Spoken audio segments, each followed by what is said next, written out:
সবাইকে আমার ইউটিউব চ্যানেলে স্বাগত জানাই। আজকে আমরা দেখব জেটেড বেঙ্গলি 2026 ভাষা 2 54 নম্বর ক্লাস দেখব, বাংলা ব্যাকরণ থেকে দেখব।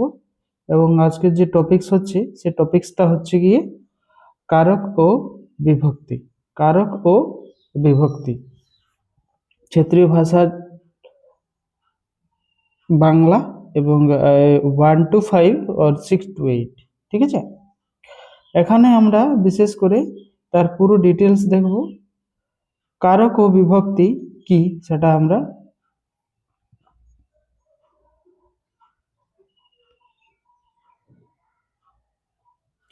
কিছু তার যে গুরুত্বপূর্ণ তথ্য আছে সেগুলো আমরা আজকে বাংলা ব্যাকরণের অন্যতম গুরুত্বপূর্ণ একটি টপিকস হচ্ছে কারক ও বিভক্তি। চলো আজকে জেনে নেওয়া যাক বা কারক ও বিভক্তি সম্পর্কে গুরুত্বপূর্ণ যে তথ্যগুলো রয়েছে সেই তথ্যগুলো বিশেষ করে আজকে আমরা জানবো। তো প্রথমে আমরা জানবো কারক কাকে বলে। ঠিক আছে, বাক্য স্থিতীয় ক্রিয়াপদের সঙ্গে নাম পদের যে সম্পর্ক তাকে আমরা বিশেষ করে কারক বলবো। ঠিক আছে, কারকের প্রকার ও ভেদ। কারকের প্রকার ও ভেদ: কর্তৃকারক, কর্মকারক, করণ কারক, সম্প্রদান কারক, উপাদান কারক, অধিকরণ কারক। টোটাল আমরা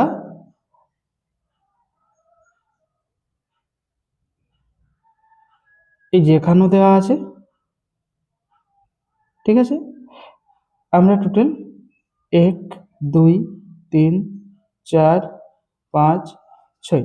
ঠিক আছে, এখানে আমরা সেটা মনে রাখার চেষ্টা করব যে কারক হচ্ছে 6 প্রকার।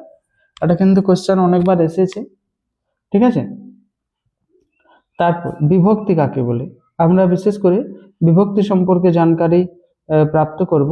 বিভক্তি কাকে বলে? ঠিক আছে, বাক্যস্থিত একটি শব্দের সঙ্গে অন্য শব্দের অন্বয় সমাধানের জন্য শব্দের সঙ্গে যে সকল বর্ণ যুক্ত হয় তাহাদের বিভক্তি বলা হয়।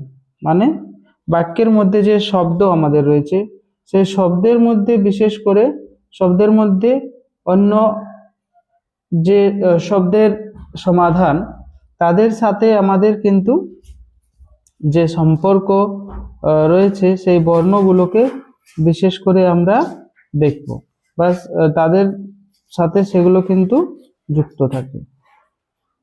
তারপর দেখব আমরা যেমন ছাদে বসে মা শিশুকে চাঁদ দেখাচ্ছেন। বাক্যটিতে ছাদে, ছাদ প্লাস এ, ঠিক আছে, ছাদ প্লাস এ বিভক্তি। ঠিক আছে, দুটো মা ও বিভক্তি। ঠিক আছে,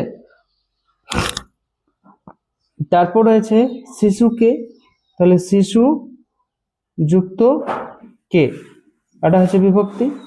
চাঁদ, চাঁদ ও, চাঁদ যুক্ত ও, চাঁদ ও। তারপর রয়েছে ইত্যাদি, এই ধরনের পদের বিভিন্ন বিভিন্ন বিভক্তি যুক্ত এভাবে কিন্তু আমরা করতে পারি।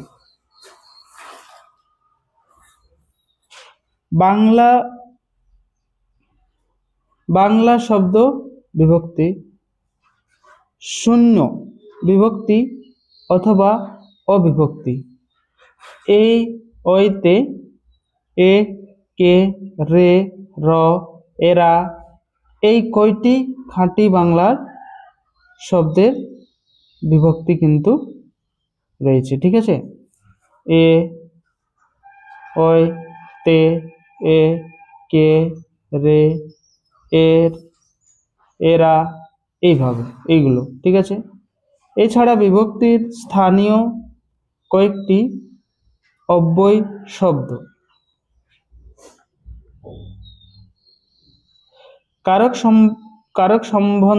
কারক সম্বন্ধ নির্ণয়ের জন্য বাংলা প্রচলিত আছে কি আছে সেটা আমরা বিশেষ করে জানব।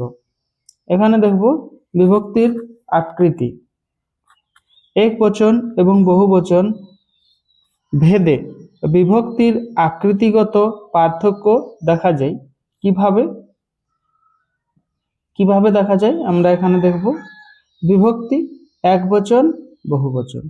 প্রথম আমরা যদি দেখি তাহলে একবচনের মধ্যে ও, অ, এ, য়, তে, এখানে কিন্তু এটা একবচনের ক্ষেত্রে এগুলো কিন্তু আমরা ব্যবহার করি, ঠিক আছে।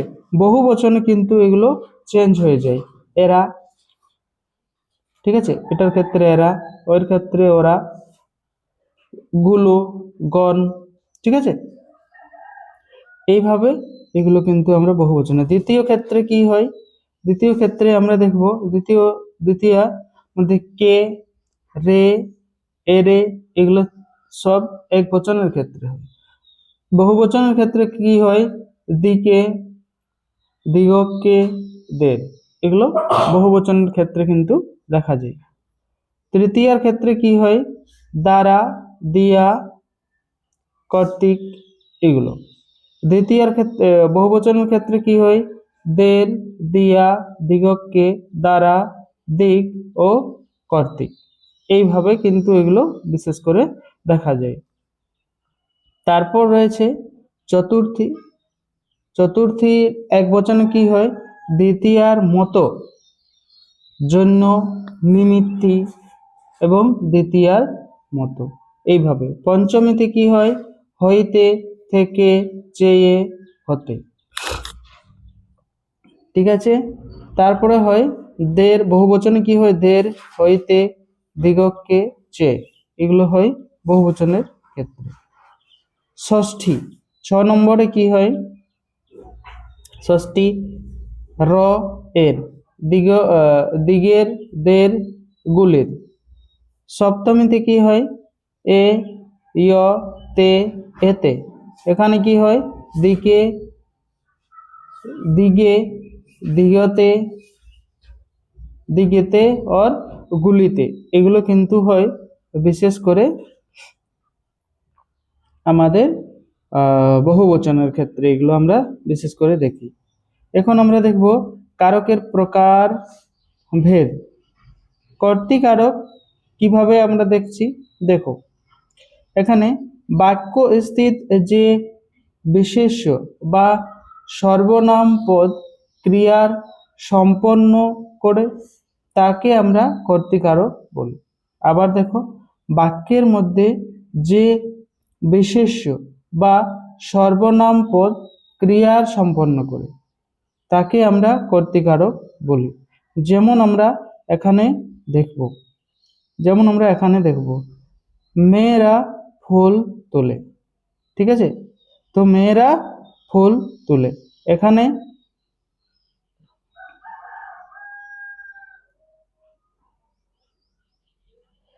আমরা তার ডিটেলসে দেখব না। কর্তৃকারক বাক্যের ক্রিয়া সম্পাদনের বৈচিত্র্য বা বৈশিষ্ট্য অনুযায়ী 4 প্রকারের হয়ে থাকে। প্রথম, মুখ্য কর্তা, যে নিজেই ক্রিয়ার সম্পাদন করে তাকে বা সে মুখ্য কর্তা। প্রয়োজন কর্তাকে না মূল কর্তা যখন অন্যকে কোনো কাজে নিয়োজিত করে তা সম্পন্ন করায় তখন তাকে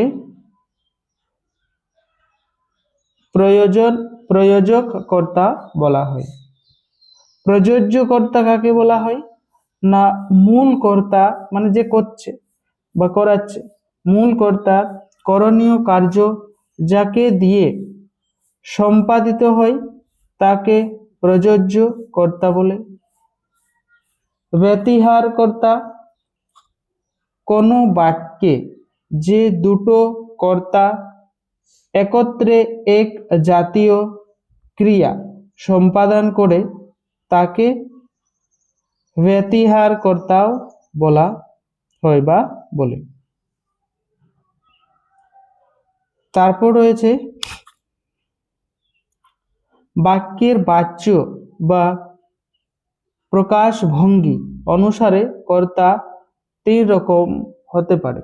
কেমন না, কর্মবাচ্যের কর্তা কর্মপদের প্রাধান্য সূচক বাক্য, পুলিশ দ্বারা চোর ধৃত হয়েছে, মানে পুলিশের দ্বারা চোরকে ধরা হয়েছে।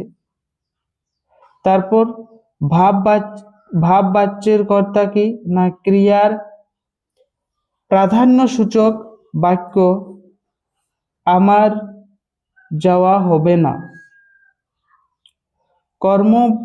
কর্তৃবাচ্যের কর্তা বাক্যের কর্মপদেই কর্তৃস্থানীয় বাঁশি বাজে এইভাবে। ঠিক আছে, এগুলো সব ভাব। তারপর আমরা দেখব কর্মকারক। কর্মকারক কি, যাকে আশ্রয় করে কর্তা ক্রিয়া সম্পন্ন করে তাকে কর্মকারক বলে। কর্মকারক 2 প্রকার, মুখ্য কর্ম ও গৌণ কর্ম। ঠিক আছে, সাধারণত মুখ্য কর্তা বস্তুবাচক ও গৌণ কর্ম প্রাণীবাচক হয়ে থাকে। এছাড়া সাধারণত কর্মকারকের গৌণ কর্মের বিভক্তি যুক্ত হয় আর মুখ্য কর্মে হয় না। কর্মকারকের প্রকারভেদ। কর্মকারক 4 প্রকার। এখানে আমরা দেখব সকর্মক ক্রিয়াকর্ম, প্রয়োজক ক্রিয়াকর্ম, সমধাতুজ কর্ম, উদ্দেশ্য ও বিধেয়। তারপরে রয়েছে দ্বিকর্মক ক্রিয়া।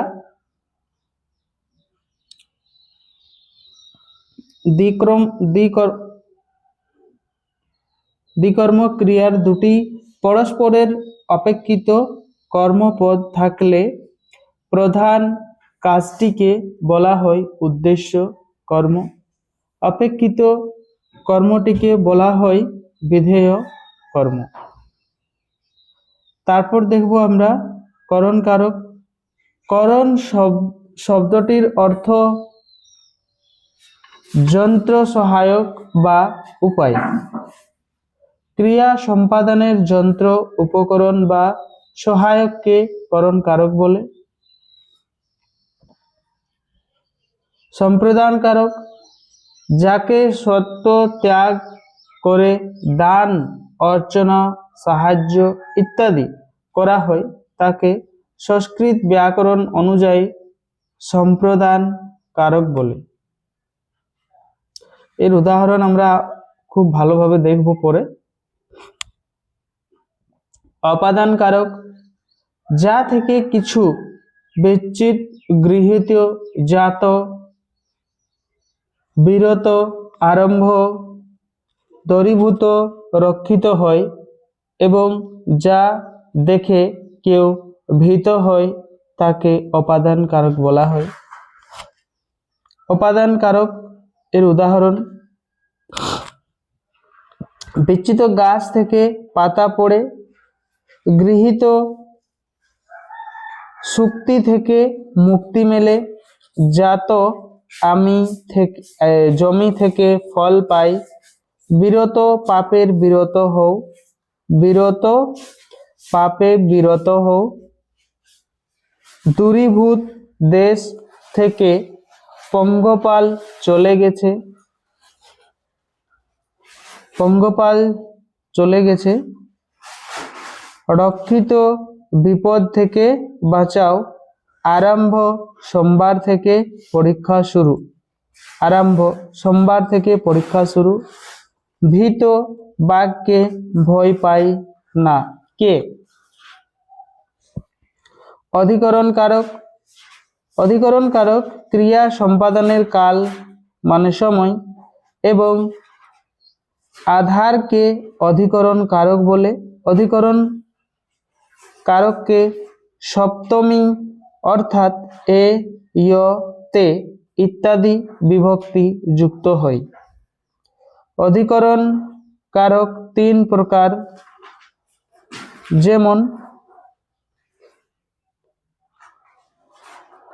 যেমন কি না কালাধিকরণ, সময় বুঝালে কালাধিকরণ হবে। সময় যদি বুঝায় তাহলে কাল মানে তো সময়, একটা কোনো সময়ে, যেমন প্রভাতে সূর্য উঠে, এগুলো একটা কি হয়, সময় বুঝায়, সকাল। ভাবাদিকরণ, যদি কোনো ক্রিয়াবাচক বিশেষ্য অন্য ক্রিয়ার কোনো রূপ ভাবের অভিব্যক্তি প্রকাশ করে তবে তাকে ভাবাদিকরণ বলে। ভাবাদিকরণের সর্বদাই সপ্তমী বিভক্তির প্রয়োগ হয় বলে একে ভাবে সপ্তমী বলা হয়। তারপর রয়েছে আধারিকরণ। আধারিকরণ তিন ভাগে বিভক্ত। প্রথম ঐক্যদেশিক অধিকরণ আধারিকরণ, বিশাল স্থানের যে কোনো অংশে ক্রিয়া সংঘটিত হলে তাকে ঐক্যদেশিক আধারিকরণ বলে। উদাহরণ আমরা দেখব, পুকুরে মাছ আছে, পুকুরে যে কোনো স্থানে, এটা কোনো নির্দিষ্ট স্থান না, একটি অনেক বড় স্থান, যে কোনো জায়গাতেই কিন্তু সেটি থাকতে পারে। সামীপ্য অর্থেও ঐক্যদেশিক আধারিকরণ হয়। উদাহরণ ঘটে, নৌকা বাঁধা আছে ঘাটের কাছে। 2 নম্বর কি, অভিব্যাপক আধারিকরণ। উদ্দিষ্ট বস্তু যদি সমগ্র আধার ব্যক্ত করে বিরাজমান থাকে তবে তাকে অভিব্যাপক আধারিকরণ বলে। যেমন তিলে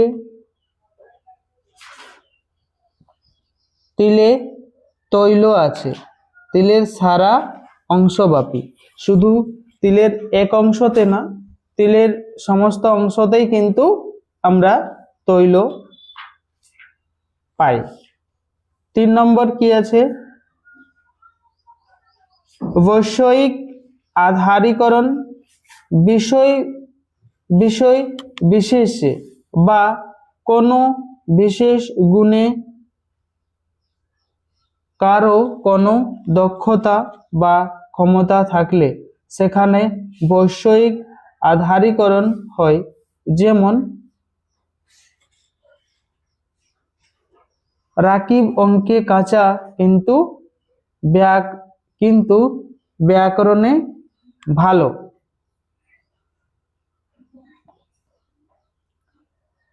তো এই ধরনের সবগুলো কিন্তু দেওয়া আছে।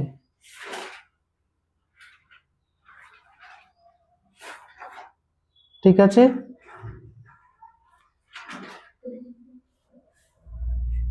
চ্যানেলে যারা নতুন, চ্যানেলটিকে অবশ্যই সাবস্ক্রাইব করে থাকবেন, তার নতুন নতুন ভিডিও আপডেট কিন্তু পেতে থাকবেন। ঠিক আছে, আর যত দিন না পর্যন্ত এক্সাম হচ্ছে ভিডিও আসতে থাকবে এখন পুরোই। ঠিক আছে, আর ভিডিওটি বিশেষ করে বন্ধুদের নিজের সার্কেলে সেটিকে শেয়ার করে দাও। আর নোটসের যে ব্যাপার সেটি কিন্তু পুরোপুরিভাবে পেতে হলে 9199154669 এই নাম্বারে কিন্তু মেসেজ করতে হবে। এই নাম্বারে মেসেজ করার পর আমি সব কিছু ডিটেলসে বলে দেবো। যতগুলো ক্লাস হয়েছে আজ তক 54, সেই ক্লাসের পিডিএফ এবং তার কন্টেন্টের পিডিএফ,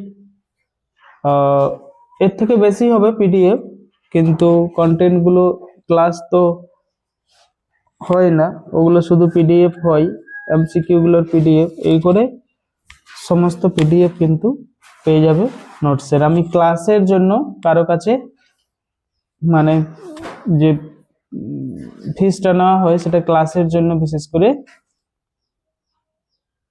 নেওয়া হয় না, ঠিক আছে, এটি নোটসের জন্য নেওয়া হয়। থ্যাংক ইউ সবাইকে পুরো ভিডিও দেখার জন্য, ধন্যবাদ।